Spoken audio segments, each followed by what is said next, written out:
ಸ್ನೇಹಿತರೆ, ಪ್ರಾಪರ್ಟೀಸ್ಗಳೆಲ್ಲ ಜಮೀನು ಮಾತಾಡ್ತಾ ಇದ್ದೀನಿ ನೋಡಿ. ಇದು ಸತಿಮಂಗಲ ಟು ಚಾಮರಾಜನಗರ ಹೈವೇ ರಸ್ತೆ ಇದೆ. ಸತಿಮಂಗಲ ಟು ಚಾಮರಾಜನಗರ ಹೈವೇ ರಸ್ತೆ ಇದೆ. ಈ ಹೈವೇ ರಸ್ತೆಗೆ ಅಟ್ಯಾಚ್ ಇರೋ ಅಂಥ ಭೂಮಿ ಇದೆ. ಈ ತೋಟ ಏನು ಕಾಣ್ತಿದ್ದೀರಾ, ಈ ತೋಟ ಐತಲ್ಲ, ಈ ಹೈವೇಗೆ ಅಟ್ಯಾಚ್ ಇರೋ ಅಂಥ ಭೂಮಿ. ಒಳ್ಳೆ ತೆಂಗಿನ ತೋಟ, ಅವ್ರು ಕನ್ವರ್ಷನ್ ಮಾಡ್ಕೊಂಡು ಲೇಔಟ್ ಮಾಡೋ ಅಂಥ ಜಾಗ ಇದು. ಲೇಔಟ್ ಆಗಲಿ, ರೆಸಾರ್ಟ್ ಆಗಲಿ, ಏನು ಬೇಕಾದರೂ ಮಾಡ್ಬೋದು. ಕೆಂಪು ಮಣ್ಣು ತುಂಬ ಅದ್ಭುತವಾಗೈತೆ, ತುಂಬ ಚೆಂದಾಗೈತೆ ಸ್ನೇಹಿತರೆ. ಹೈವೇಗೆ ಅಟ್ಯಾಚ್ ಇರೋ ಅಂಥದ್ದು. ಚಾಮರಾಜನಗರದಿಂದ ಕೇವಲ ಒಂದು 10 ಕಿಲೋಮೀಟ್ರ್ ಆಗುತ್ತೆ ಅಷ್ಟೇ. ಆಗುತ್ತೆ ಕಾಣ್ಬೋದು ಕೆಂಪು ಮಣ್ಣು.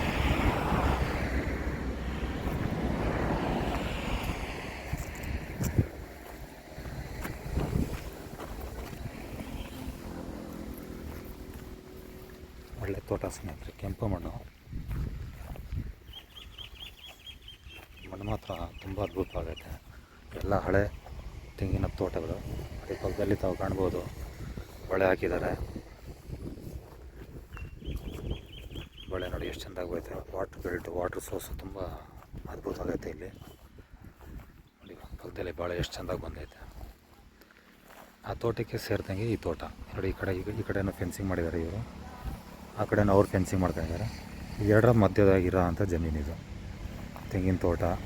ಕಮರ್ಷಿಯಲ್ ಆ್ಯಕ್ಟಿವಿಟೀಸ್ ಏನು ಬೇಕಾದ್ರೂ ಮಾಡ್ಬೋದು ನೋಡಿ. ಹೈವೇ ರೋಡ್ ಇರೋದ್ರಿಂದ ಮುಂದ್ಗಡೆ ಎಲ್ಲ ಕಮರ್ಷಿಯಲ್ ಮಾಡ್ಕೊಂಡು ಹಿಂದ್ಗಡೆ ಲೇಔಟ್ ಮಾಡ್ಕೊಂಡ್ರೆ ಮುಂದಿನ ದಿನಗಳಲ್ಲಿ ಒಳ್ಳೆ ದುಡ್ಡಾಗುತ್ತೆ ಸ್ನೇಹಿತರೆ.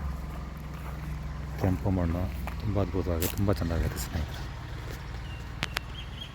ಎಲ್ಲ ತುಂಬ ಹಳೆ ಕಾಲದ್ದು ಮರಗಳಿದು, ತೆಂಗಿನ ಮರಗಳು, ತೆಂಗಿನ ತೋಟ.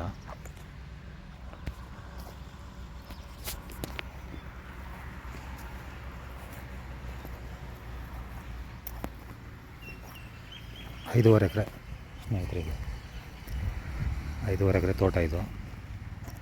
ಎಲ್ಲ ಸುತ್ತಮುತ್ತ ಬರೀ ತೋಟಗಳೇ ಇರೋದು ಇಲ್ಲಿ, ಎಲ್ಲ ತೋಟಗಳೇ ಇರೋದು, ಎಲ್ಲ ತೆಂಗಿನ ತೋಟಗಳೆಲ್ಲ. ಎಲ್ಲ ಆ ಕಾಲದಲ್ಲೇ ತೆಂಗಿನ ತೋಟಗಳೆಲ್ಲ ಮಾಡಿದ್ದು ಇದು. ಈಗ ಕಮರ್ಷಿಯಲ್ ಆ್ಯಕ್ಟಿವಿಟೀಸು, ಲೇಔಟ್ಗಾಗಲಿ ಪ್ರತಿಯೊಂದಕ್ಕೂ ಯೂಸ್ ಆಗುತ್ತೆ ನೋಡಿ. ಹೈವೇ ರಸ್ತೆಗೆ ಅಟ್ಯಾಚ್ ಇರೋ ಅಂಥ ಭೂಮಿ ಇದು, ಹೈವೇ ರಸ್ತೆ.